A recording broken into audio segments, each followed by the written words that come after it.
Hello గురు, నేను మీ సినిమా గురు. యంగ్ అండ్ టాలెంటెడ్ డైరెక్టర్ అయిన సుజిత్ డైరెక్షన్లో పవర్ స్టార్ పవన్ కళ్యాణ్ హీరోగా వస్తున్న ఓజీ సినిమాపై హై ఎక్స్పెక్టేషన్స్ అయితే ఉన్నాయి.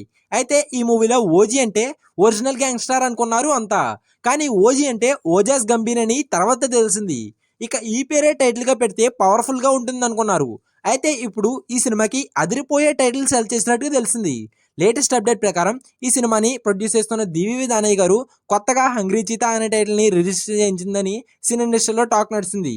అయితే ఓజీ మూవీ మేకర్స్ మాత్రం దే కాల్ హిమ్ ఓజీ అనే టైటిల్ని ఫిక్స్ చేసినట్టుగా తెలిసింది. ప్రొడ్యూసర్ దానయ్య ఫిక్స్ చేసిన హంగ్రీ చీతా అనే టైటిల్ ఇంపాక్ట్ ఎవరి ప్రాజెక్ట్ కోసమో తెలియాల్సి ఉంది. ఏదైనప్పటికీ ఈ రెండు టైటిల్స్ కూడా చాలా ఇంటెన్స్గా ఇంపాక్ట్గా ఉన్నాయి. మరి టైటిల్ విషయంలో కమింగ్ సూన్ త్వరలోనే క్లారిటీ వచ్చే ఛాన్స్ ఉంది. ఈ సినిమాలో అర్జున్ దాస్, శ్రీయారెడ్డి, ప్రకాష్ రాజ్ కీ రోల్స్ అయితే ప్లే చేస్తున్నారు. ఇక బాలీవుడ్ స్టార్ హీరో అయిన ఇమ్రాన్ హాష్మి ఈ సినిమాలో విలన్గా కనిపించబోతున్నారు. ఇంతకీ ఏ టైటిల్ మీకు బాగా నచ్చిందో కామెంట్ చేయండి ఫ్రెండ్స్. ఇలాంటి సినిమా కబుర్లు కావాలంటే మా ఛానల్ని సబ్స్క్రైబ్ చేసుకోండి. ఫస్ట్ ఈ వీడియోకి ఒక లైక్ వేసుకోండి ఫ్రెండ్స్.